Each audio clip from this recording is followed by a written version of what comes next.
अच्छा, static electricity के बाद जो है वो हमने इलेक्ट्रिसिटी स्टार्ट किया था। ठीक है। और इलेक्ट्रिसिटी में हमने बेसिक इलेक्ट्रिसिटी का कॉन्सेप्ट और चार्जेस का कॉन्सेप्ट, पोटेंशियल डिफरेंस का कॉन्सेप्ट और ईएमएफ का कॉन्सेप्ट, ये सारी चीज़ें डिस्कस की थी। और लास्ट हमने जो है वो रेजिस्टेंस और उसके फैक्टर्स डिस्कस किए थे। ठीक है। अगर किसी का कोई पार्ट मिस भी हुआ हो तो रिकॉर्डेड लेक्चर्स की जो लिंक है वो आपके मैंने उसमें अटैच किया हुआ है। स्पेशली जो अक्टूबर नवंबर की क्लासेस हैं उनके लिए अनलिस्ट किया है मैंने उस प्लेलिस्ट को, ताकि आपको पता हो कि ये प्लेलिस्ट जो है वो आप इसमें से चेक कर सकते हो। ठीक है। मैं दोबारा भी शेयर कर दूंगा, उसमें सारे जो लेटेस्ट इलेक्ट्रिसिटी हमने पढ़ा था वो सब ऐड है। अच्छा, आज जो हम कंटिन्यू करेंगे, ठीक है, आज हमने इसे आगे कंटिन्यू करना है, तो आज हम रेजिस्टर्स के कॉम्बिनेशंस के साथ कंटिन्यू करेंगे। बहुत सिंपल सा कॉन्सेप्ट है वो।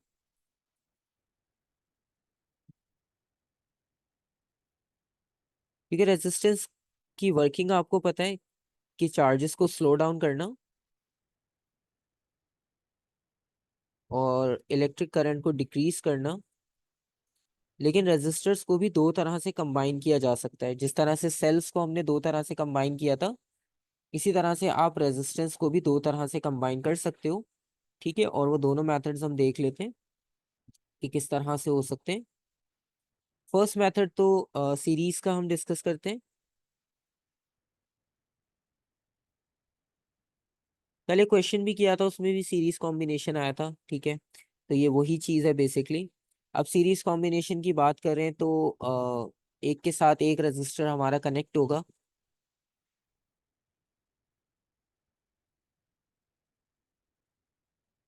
ये रेक्टेंगुलर बॉक्सेस जो हैं ये सिंबल हैं रेजिस्टेंस के। ठीक है। और इसे फिर हम बैटरी से कनेक्ट कर देंगे।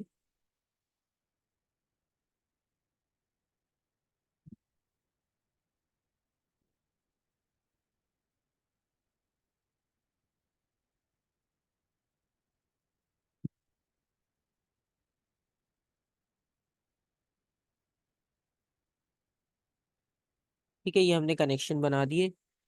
This is resistor one, this is resistor two, this is resistor three and this is the battery. The first thing that we need to know about series combination, current always remains same in series combination, right? So इसमें current जो है वो same रहेगा,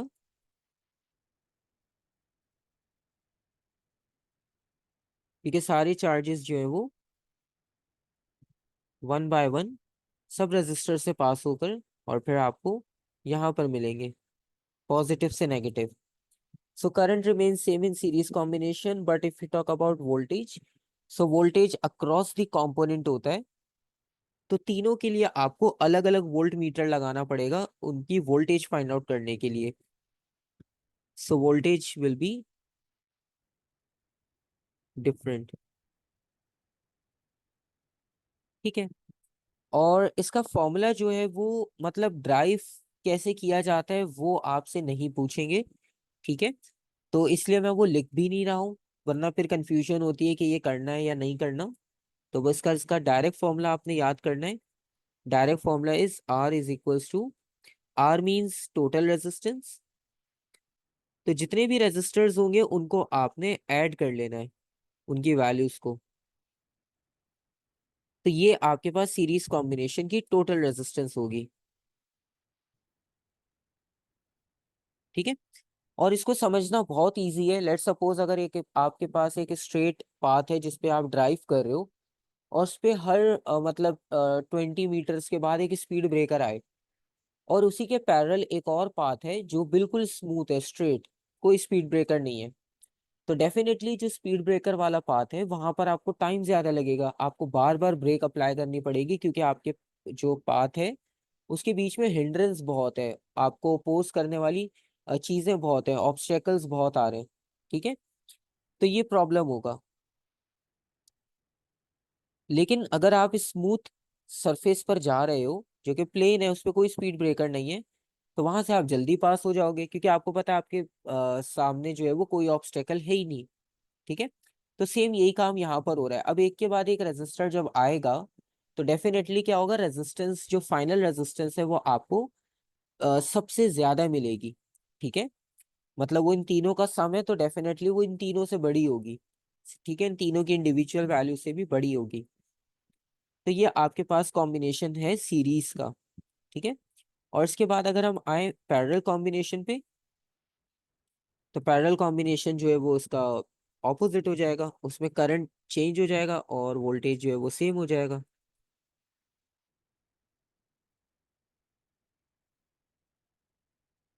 तो parallel combination में हम resistors लगाते हैं।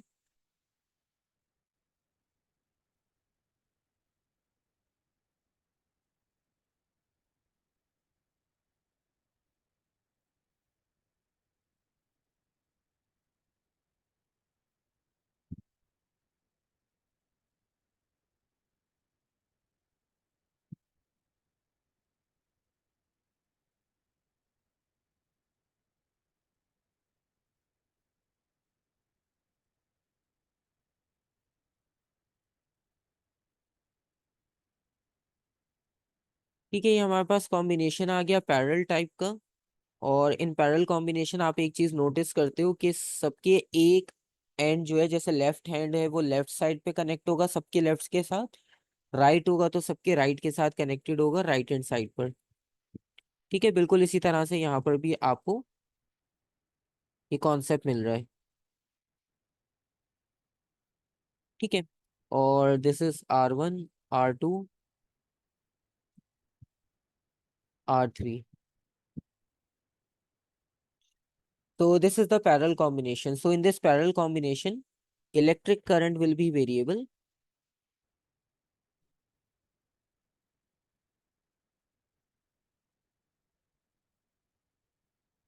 क्योंकि जब इलेक्ट्रिक करंट यहाँ से पास होगा तो यहाँ से तो सिंगल जाएगा, एक डायरेक्शन।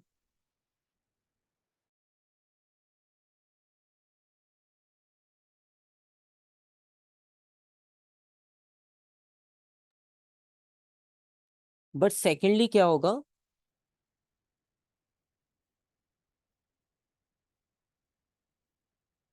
कि आगे जाने के बाद इस पॉइंट पर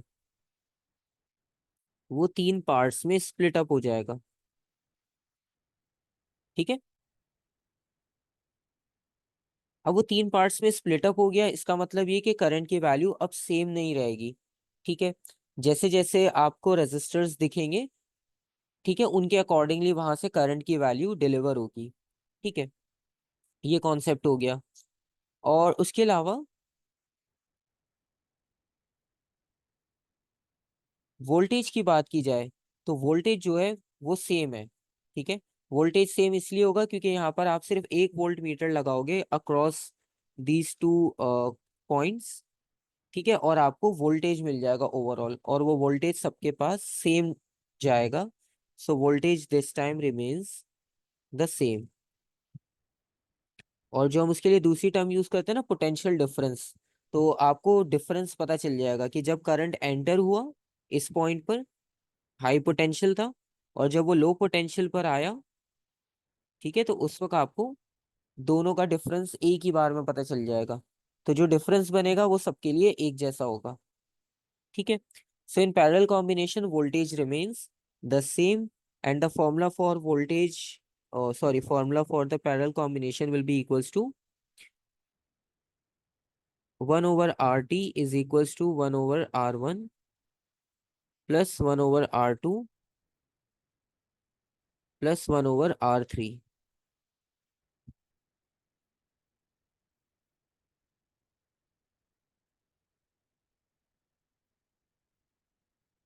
ठीक है, so this is the value for the parallel combination.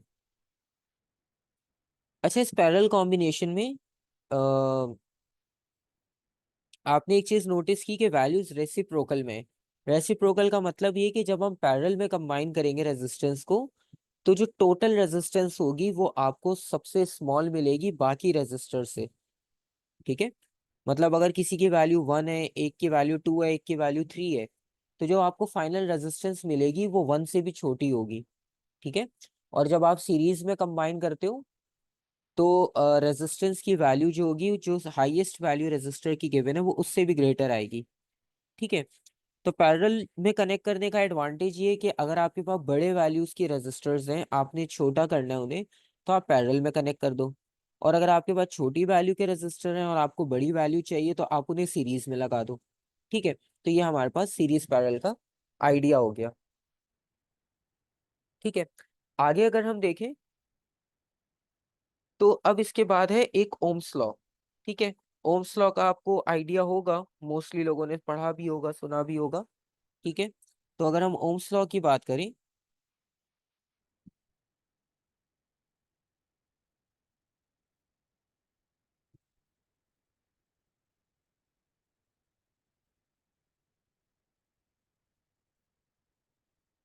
अच्छा, ओम्स लॉ के बारे में ये है कि आप जो कंडक्टर यूज कर रहे हो, ठीक है, लेट्स सपोज हमारे पास सिल्वर वायर हो, कॉपर वायर हो, कोई भी कंडक्टर हो। ठीक है। अब उसमें जो वोल्टेज होगा वो डायरेक्टली प्रोपोर्शनल होगा इलेक्ट्रिक करंट के। लेकिन एक कंडीशन है कि जो आपकी रेजिस्टेंस है वो चेंज नहीं होनी चाहिए। ठीक है। रेजिस्टेंस किसी भी तरह चेंज नहीं होनी चाहिए। अब जैसे आपने एक वायर ली, आपने उसकी कैलकुलेशन की, आपने कहा कि इसमें अगर इतना वोल्टेज होगा तो इसमें इतना करंट आपको आउटपुट में मिल जाएगा। ठीक है। लेकिन उसके साथ आपने ये कहा कि आपकी जो रेजिस्टेंस है ना वो बढ़नी नहीं चाहिए। ठीक है। जितनी है, इस कंडीशन में उतनी अगर आप रखते हो, तो जितना वोल्टेज बढ़ेगा करंट भी उतना बढ़ता जाएगा। ठीक है। अब जैसे क्या होता है कि नॉर्मली विंटर सीजन में जो वायर्स होती है उनमें से करंट बड़े इजीली फ्लो करता है, क्योंकि सराउंडिंग का टेम्परेचर जो है वो कम होता है। लेकिन आप उन्हीं वायर्स को समर सीजन में देखो, बिल्कुल हाई टेम्परेचर पे डे टाइम में, सनी वेदर में, तो उनका टेम्परेचर जो है वो हाई हो जाता है, तो उनकी रेजिस्टेंस ऑटोमेटिक बढ़ जाती है। ठीक है। तभी वो आपने देखा होगा फ्लक्चुएशंस और मेल्ट हो जाना वायर। तो ये हीटअप होने की वजह से होती है, क्योंकि जैसे ही हीटअप होती है इसका मतलब टेम्परेचर बढ़ा, रेजिस्टेंस बढ़ गई। रेजिस्टेंस बढ़ती है तो वायर जो है वो ब्रेक हो जाती है या मेल्ट हो जाती है। ठीक है। तो ओम्स लॉ बेसिकली इसी चीज को क्लियर करता है कि ओम्स लॉ में टेम्परेचर जो है वो कांस्टेंट होना चाहिए, रेजिस्टेंस ताकि सेम रहे। तो आप इसमें लिखते हो at constant temperature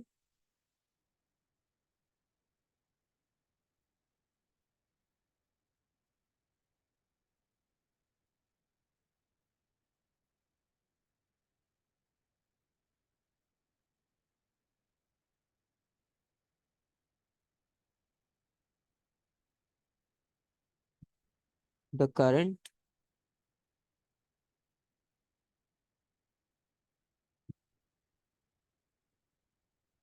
flowing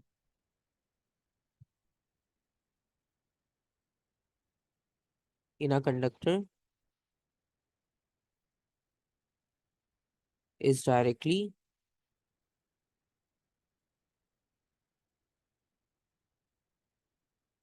to electric current, sorry to potential difference. Current तो हमने पहले लिख दिया।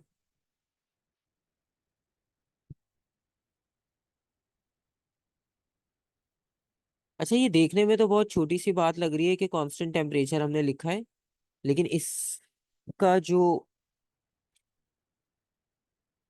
आपके पास क्वेश्चन पे इम्पैक्ट होता है वो बहुत इंपॉर्टेंट होता है, क्योंकि हम इग्नोर करते हैं ऐसी छोटी चीजों को। ठीक है। और उसकी वजह से फिर हमारे क्वेश्चंस में बहुत प्रॉब्लम आती है। वो कैसे, वो आपको भी पता चल जाएगा जब हम डिवाइसेस कंपोनेंट्स की बात करेंगे अलग अलग। ठीक है। अब यहाँ पर जो है वो ये आइडिया तो हमने लिख दिया ओम्स लॉ का, और वी जो है वो डायरेक्टली प्रोपोर्शनल होगा इलेक्ट्रिक करंट के। और रेजिस्टर जो है वो अगर आप लगा रहे हो तो वो कांस्टेंट ही होगा हमारे पास, क्योंकि टेम्परेचर कांस्टेंट है। तो ये ओम्स लॉ की इक्वेशन होती है, V is equals to I R, जो नॉर्मली हम यूज कर रहे होते हैं। ठीक है।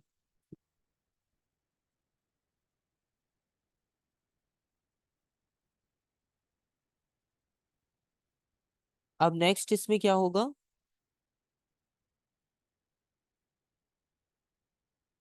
कि आपको इससे आइडिया तो हो गया ओम्स लॉ का। ठीक है। अब जो जो कंडक्टर ओम्स लॉ पे वर्क कर सकते हैं, जो उसको ओबे कर रहे होंगे, वो सब कहलाएंगे ओमिक कंडक्टर। ठीक है। तो वो सब conductors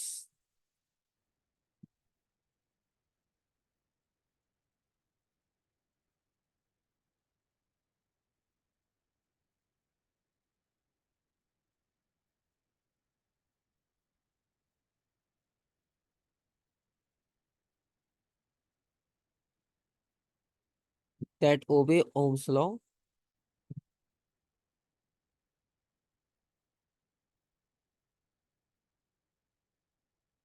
are called ohmic conductor.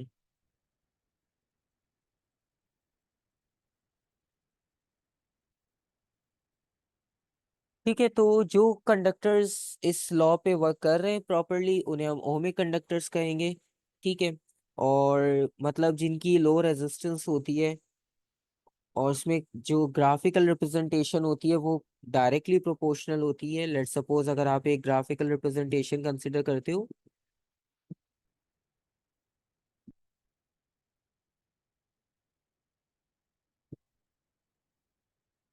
This is the graphical representation, and in this graphical representation we are taking values of electric current on y-axis, voltage on x-axis,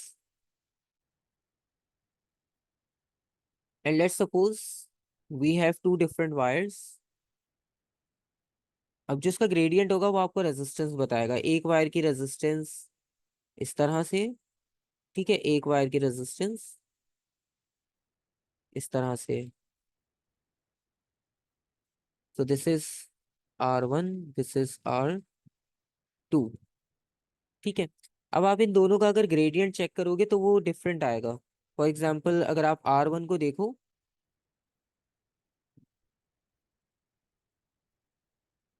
और उसी के रेफरेंस में अगर आप R2 को देखो, तो देखो यहाँ पर आपके पास वोल्टेज का डिफरेंस आपको मिल रहा है। ठीक है, या तो आप वोल्टेज सेम कंसिडर करते हो, अगर लेट सपोज अगर आपने दोनों के लिए सेम वोल्टेज कंसिडर किया,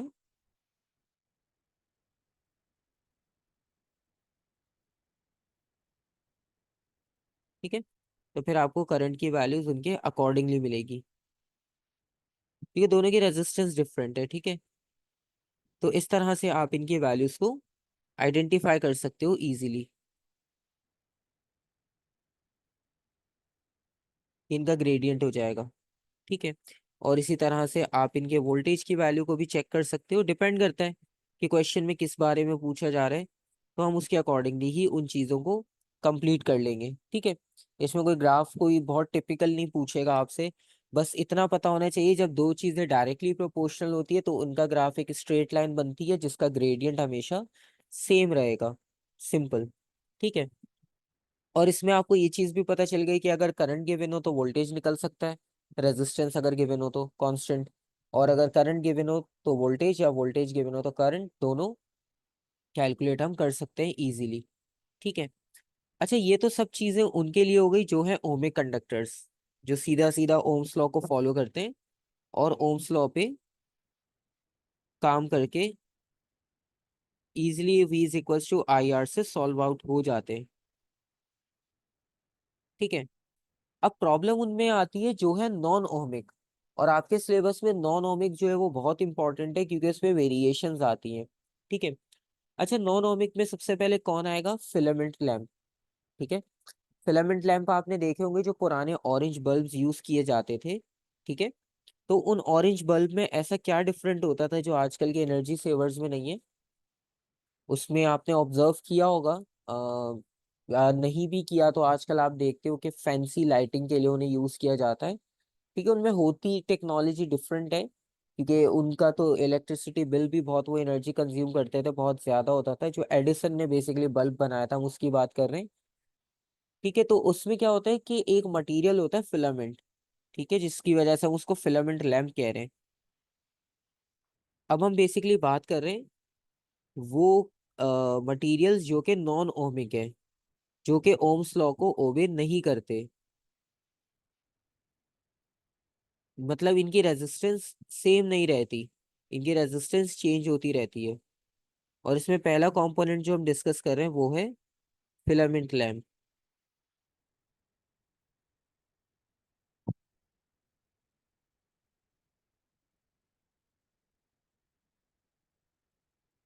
अच्छा, फिलामेंट लैम्प में क्या होगा कि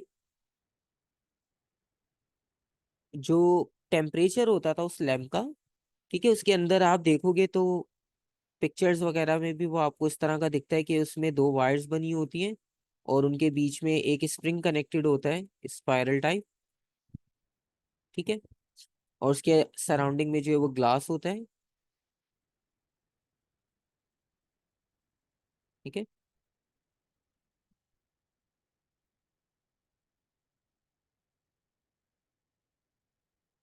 तो इसको हम फिलामेंट लैम्प कह रहे होते हैं बेसिकली।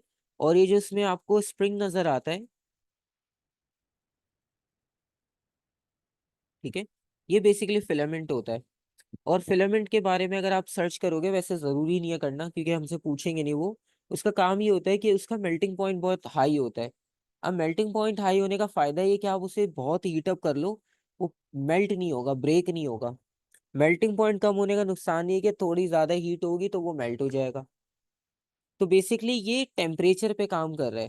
ठीक है, इसको पता है कि मेरा मेल्टिंग पॉइंट बहुत हाई है, तो मैं काफी हीट जो है वो इजीली कंडक्ट कर लूंगा, एब्जॉर्ब कर लूंगा, और रेजिस्टेंस को भी बर्दाश्त कर लेगा ये। ठीक है। तो अब जब इसका टेम्परेचर इतना हाई होता है, आपने वो देखा होगा वीडियोस में कि मेटल को जब बिल्कुल बर्न किया जा रहा होता है फैक्ट्रीज में तो वो बिल्कुल रेड हो जाता है। ठीक है। इसी तरह से जब फिलामेंट के टेम्परेचर हाई होते हैं ना, तो ये भी क्या होता है, ग्लो करने लगता है। और फिर उसको हम एज अ लाइट यूज कर रहे थे, लेकिन अब इसमें प्रॉब्लम क्या है कि जब ये हीटअप हो रहा है ना, तो ये बहुत रेजिस्टेंस यूज कर रहा है वहां पे, जिसकी वजह से इलेक्ट्रिक करंट और आपका जो एनर्जी है वो बहुत कंज्यूम होती है, क्योंकि रेजिस्टेंस हाई होगी। हमने लास्ट टाइम डिस्कस किया था कि उसमें आपको वर्क डन बहुत करना पड़ता है चार्जेस को पुश करने के लिए। उसमें क्या होगा कि आपकी इलेक्ट्रिसिटी जो है वो बहुत ज्यादा कंज्यूम हो रही होती है और आपका बिल भी जो है वो इस वजह से बहुत हाई हो जाता है। तो इस वजह से ये नॉन ओमिक है, क्योंकि इसकी रेजिस्टेंस इसकी डायरेक्टली प्रोपोर्शनल कांस्टेंट नहीं है इसमें। इसमें वेरिएबल होती है। ठीक है। और इसको आप डिफाइन ऐसे करोगे कि जब टेम्परेचर इंक्रीज होगा या डिक्रीज होगा,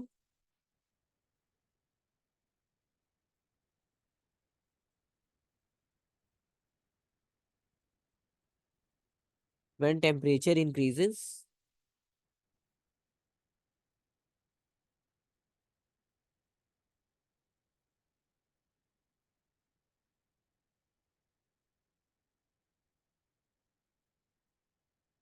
रेजिस्टेंस इंक्रीजेस।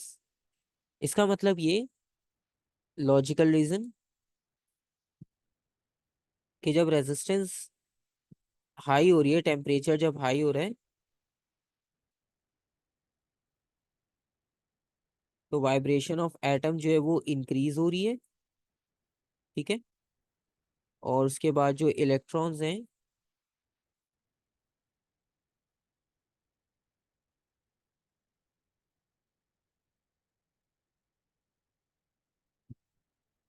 वो स्लो डाउन हो जाएंगे।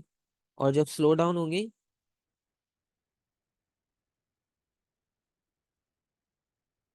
तो करंट जो है वो डिक्रीज हो जाएगा।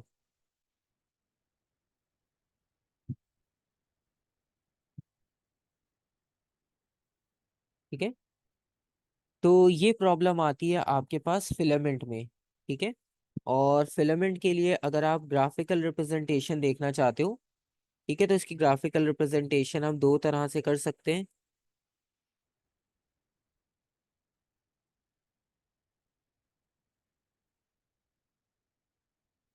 फॉर एग्जाम्पल, अगर आप ये देखना चाहते हो कि करंट और वोल्टेज का ग्राफ कैसा होगा। ठीक है, वैसे तो हमने इसमें टेम्परेचर और रेजिस्टेंस की बात की है ना, कि टेम्परेचर अगर इंक्रीज होगा तो रेजिस्टेंस भी इंक्रीज होगी। लेकिन हम ग्राफ में ये देखना चाह रहे हैं कि करंट और वोल्टेज पे क्या इफेक्ट पड़ेगा। ठीक है। तो अब आप ये देखो कि जब आपके पास स्टार्ट होगा, तो स्टार्ट में तो टेम्परेचर फौरन हाई नहीं हो जाएगा। ठीक है, थोड़ा सा टाइम लगेगा। तो थोड़े टाइम जो है वो आपको स्ट्रेट लाइन मिलेगी, लेकिन उसके बाद जो है वो ग्राफ कर्व होना शुरू हो जाएगा। तो यहाँ पर एक थोड़े से पार्ट के लिए एक स्ट्रेट लाइन मिलेगी आपको। ठीक है। और उसके बाद फिर ये लाइन कर्व होना शुरू हो जाएगी।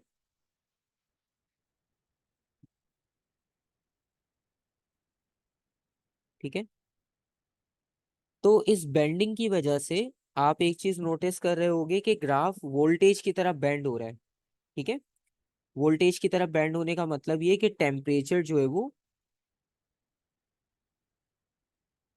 इंक्रीज कर रहा है, यानी रेजिस्टेंस जो है वो इंक्रीज कर रही है। तो इस ग्राफ के बारे में आप ये मेंशन करोगे, ये हमारे पास ग्राफ 1 है let's suppose.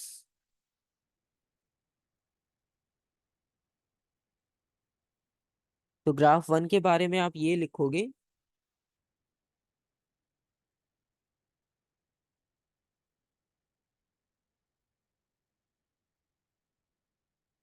When resistance increases,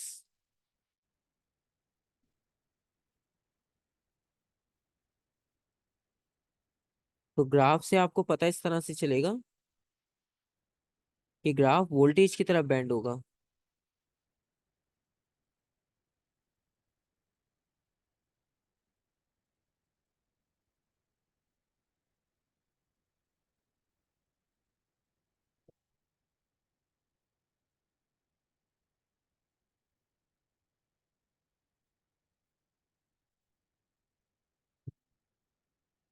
अच्छा, दूसरी चीज इसमें हम ये देख सकते हैं कि लेट्स सपोज अगर रेजिस्टेंस कम हो रही होती, ठीक है, रेजिस्टेंस कम होने का मतलब ये है कि ग्राफ आपको इसका ऑपोजिट मिलता, ठीक है, ग्राफ आपको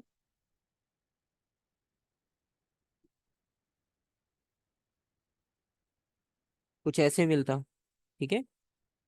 तो ये येलो वाला जो है वो ग्राफ नंबर 2 कंसिडर कर लेते हैं हम, कि लेट सपोज अगर ऐसी रिप्रेजेंटेशन हो तो फिर क्या होगा।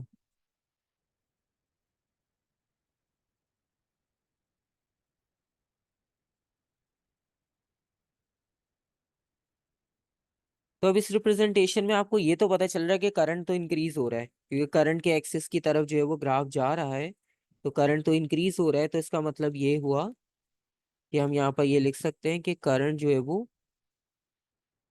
इंक्रीज हो रहा है और रेजिस्टेंस जो है वो डिक्रीज होगी। तो जब रेजिस्टेंस डिक्रीज हो जाएगी,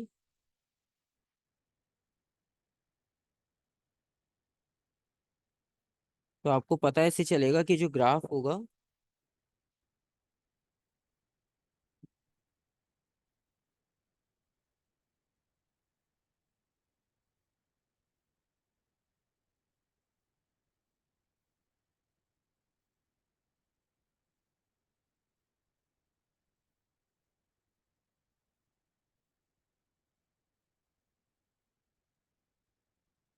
बेंड्स टूवर्ड्स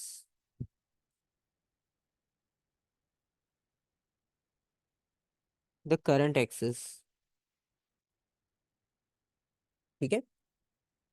यहाँ तक किसी का कोई क्वेश्चन, कोई कंफ्यूजन हो?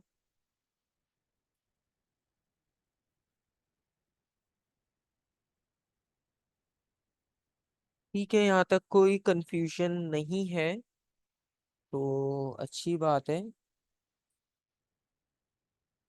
ओके, क्योंकि कॉन्सेप्ट यहाँ पे थोड़ा सा इजी है, कोई फॉर्मूला नहीं आया ना अभी तक, तो इसलिए थोड़ा सा इजी हो जाता है। फॉर्मूला आता है फिर थोड़ा सा वो होता है कि अब फॉर्मूला आ गया, इसको याद करना पड़ेगा और सोचना पड़ेगा कि ये कैसे बन के आया। अच्छा, अभी तो हमने एक नॉन ओमिक कंसिडर किया है अभी, ठीक है, इसमें आपको जो है वो टोटल 4 तरह के नॉन ओमिक कंडक्टर्स मिल जाएंगे। एक अभी हमने फिलामेंट किया है, इसके अलावा थर्मिस्टर है, एलडीआर है, डायोड है। तो ये टोटल 4 आपको पता होने चाहिए नॉन ओमिक कंडक्टर्स। लेकिन उन नॉन ओमिक को डिस्कस करने से पहले हम कुछ क्वेश्चंस देख लेते हैं, ठीक है, क्योंकि आज हमने कॉम्बिनेशंस भी डिस्कस किए हैं, तो उससे यह है कि हमें थोड़ा सा और क्वेश्चन सॉल्व करने का आइडिया हो जाएगा, वरना ये कि कंटेंट बहुत सारा हो जाता है, फिर अप्लाई करने में फिर हमें याद नहीं आती चीज़ें कि पिछली क्लास में किया था अब याद नहीं आ रहा। तो इसलिए साथ साथ कर लें तो वो ज़्यादा बेहतर रहता है। तो कल हमने एक क्वेश्चन देखा था, डिटेल था, लेकिन अच्छा क्वेश्चन था इलेक्ट्रिसिटी का। आज भी हम कुछ क्वेश्चन ढूंढते हैं उसमें से अपने मतलब के।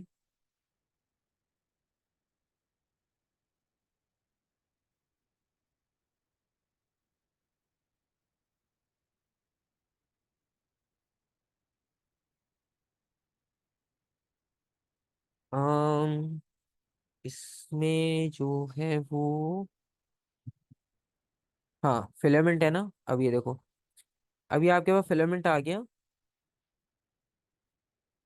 इस फिलामेंट में आपने क्या करना है, sketch the current voltage graph of a filament lamp and explain its shape. अब उन्होंने देखो आपको कोई वैल्यू नहीं दी, ठीक है, उन्होंने आपको कोई वैल्यू नहीं दी, और वो आपसे बस पूछ रहे हैं कि आप इसमें एक ग्राफ बना दो, ठीक है, और उसको एक्सप्लेन कर दो। अब मर्जी आपकी है, वैल्यूज लिखना जरूरी नहीं है, सिर्फ ग्राफ बनाना है और ये शो करना है कि ये जो आपने ग्राफ बनाया है ये किस चीज को रिप्रेजेंट कर रहा है, सिंपल। ठीक है, तो यहाँ पर हमने क्या करना है कि ग्राफिकल रिप्रेजेंटेशन जो है वो सेलेक्ट करनी है अपनी मर्जी से। जिस तरह अभी हमने यहाँ पे दो बनाई है ना, आप कोई एक बना दो और बता दो कि इसमें ये हो रहा है, सिंपल। ठीक है, कंफ्यूज होने की कोई जरूरत नहीं है, आपकी चॉइस है। तो हम यहाँ पर वोल्टेज को, जैसे हमने वहां लिया था एक्सपर्ट, और करंट को जो है वो वाई पर लेते हैं। ठीक है, तो इसमें क्या होगा कि हमने एक कर्व बना दिया।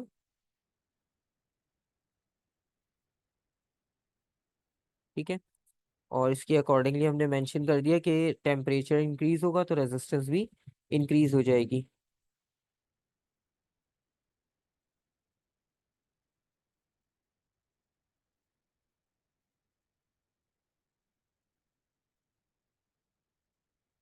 ठीक है, तो आप ये देखो कॉपी पेस्ट क्वेश्चन है, सिंपल, 3 मार्क्स के लिए।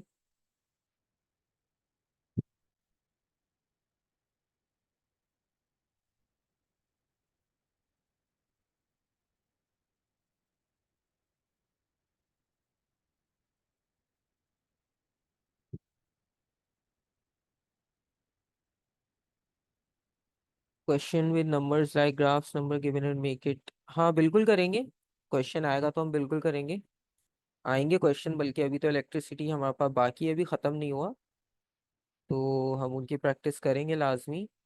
अभी तो ये कि हमने फर्स्ट टाइम डिस्कस किया है,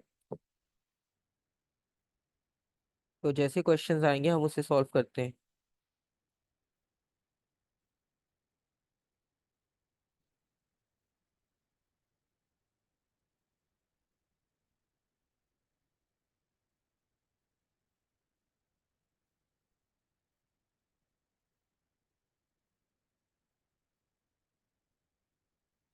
नेक्स्ट पार्ट देखते हैं, इसमें ग्राफिकल रिप्रेजेंटेशन गिवन है, कोशिश करते हैं, अब हमें सीरीज पैरेलल का आइडिया हो गया है।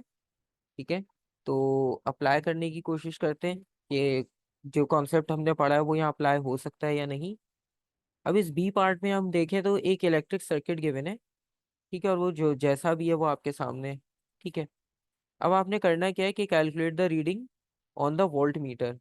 वोल्ट मीटर में आपने रीडिंग फाइंड आउट करनी है, वोल्ट मीटर ये लगा हुआ।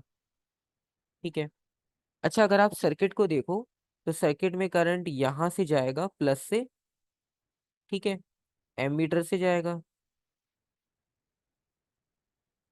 फिर यहाँ पर आकर वो दो पार्ट्स में डिवाइड हो जाएगा। एक चला गया यहाँ I1 लेट सपोज, एक चला गया यहाँ पर I2, और वो I1 यहाँ से गया, यहाँ से गया, और यहाँ पर भी I1। वैसे इसमें डायोड लगे हुए हैं, लेकिन हम देखते हैं फिर भी, और यहाँ पर भी। अच्छा ये यहाँ पर जब आएगा तो यहाँ पे एक और जंक्शन मिल रहा है इसको, तो वो I1 जो है वो भी स्प्लिट हो जाएगा। ठीक है, तो एक आपको वैल्यू यहाँ पे अलग करंट की मिल जाएगी।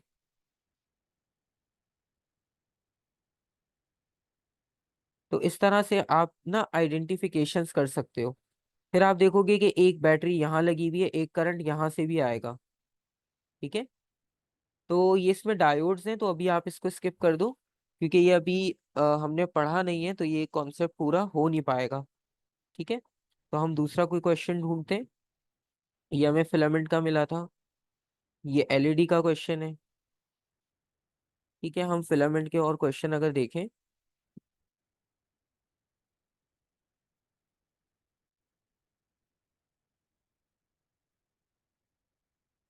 11 रिजल्ट्स हैं हमारे पास। अब एक क्वेश्चन ये है, लेट सपोज क्वेश्चन नंबर 9, इसमें वैल्यूज भी गिवन है, ठीक है, लेकिन इसमें रजिस्टर और थर्मिस्टर भी हैं, ठीक है। अब रजिस्टर के बारे में भी पता है हमें, फिलामेंट के बारे में भी पता है, थर्मिस्टर के बारे में हमें आइडिया नहीं है बस। तो बाकी दो कंपोनेंट्स के बारे में तो हमें पता है, ठीक है।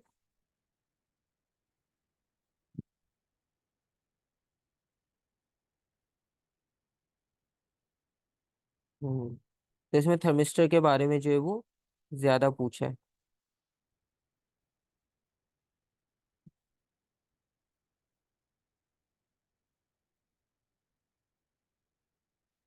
एक क्वेश्चन ये है आपके पास फिलामेंट से रिलेटेड।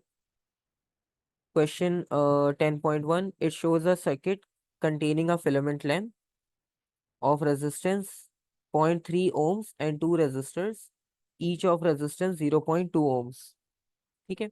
दो रेजिस्टेंस हैं 0.2 ohms के, और फिलामेंट की जो अपनी रेजिस्टेंस है वो 0.3 है।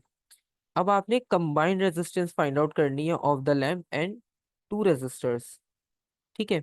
कंबाइंड रेजिस्टेंस का मतलब है जो हमने कॉम्बिनेशन पढ़ा है रेजिस्टर्स का, वो अप्लाई करना है आपने, ठीक है। तो अब हम उसे कैसे अप्लाई कर सकते हैं, उसके लिए आपको ये पता होना चाहिए कि यहाँ पे कॉम्बिनेशंस कितने कितने हो रहे हैं, ठीक है।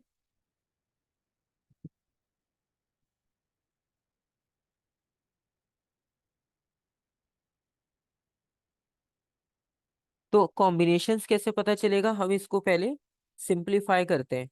मतलब पहले हम इन दोनों को सॉल्व करते हैं, क्योंकि ये दोनों एक साथ कनेक्टेड हैं। सबसे पहले तो हम इन पहले दोनों की बात कर लेते हैं। ये दोनों पैरेलल में कनेक्टेड हैं, ठीक है। तो इन दोनों पे लगाते हैं हम पैरेलल का फॉर्मूला।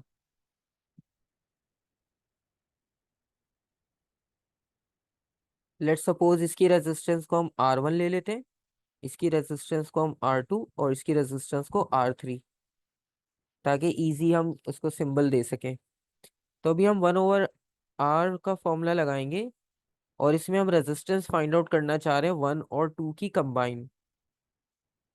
तो यहाँ पे हमने पैरेलल का फॉर्मूला लगाया है 1/R1 प्लस 1/R2, ठीक है, जो हमने यहाँ पे पैरेलल में डिस्कस किया था, ये रहा। और इसमें आप वैल्यू सब्स्टिट्यूट करो।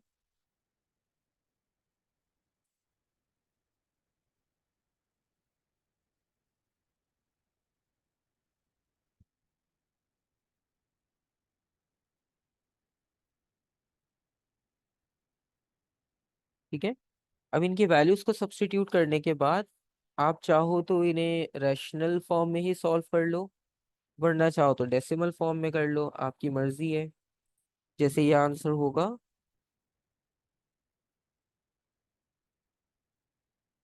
5 + 3.3,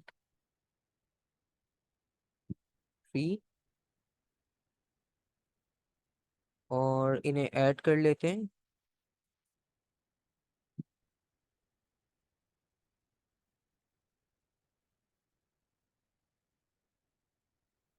अच्छा, आप जॉइन बैक कर लेना जब एंड हो जाए।